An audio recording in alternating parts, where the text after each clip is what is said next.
warahmatullahi wabarakatuh. Perkenalkan, saya Nidia Nakita Anissa Cahya dari Prodi D3 Radiologi dengan NIM 1910505149. Di sini saya akan sedikit menceritakan biografi tentang Kiai Haji Fakih Usman. Kiai Haji Fakih Usman lahir di Gresik, Jawa Timur pada tanggal 2 Maret 1904. Ia berasal dari keluarga sederhana dan taat beribadah.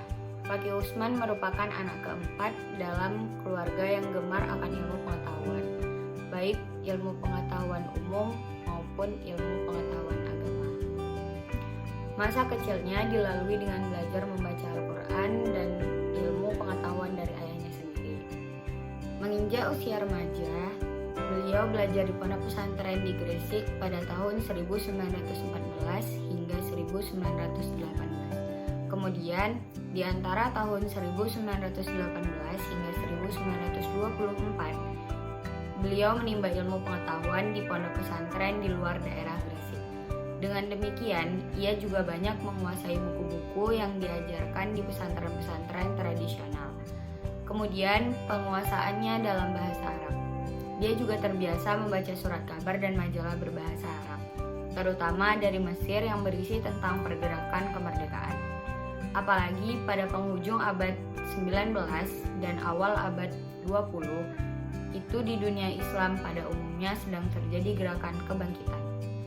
Fakih Usman dikenal memiliki etos entrepreneurship yang kuat. Kegiatan bisnis yang dilakukan cukup besar dengan mendirikan beberapa perusahaan yang bergerak dalam bidang penyediaan alat-alat bangunan, galangan kapal, dan pabrik tenun di Gresik. Bahkan, dia juga diangkat sebagai ketua Persekutuan Dagang Sekawan Sedarah Gresik. Keterlibatan Kiai Haji Fakih Usman dalam Muhammadiyah dimulai pada tahun 1925 ketika ia diangkat sebagai ketua grup Muhammadiyah Gresik. Kiai Haji Fakih Usman banyak terlibat aktif di berbagai pergerakan Islam yang sangat membantu pengembangan Muhammadiyah.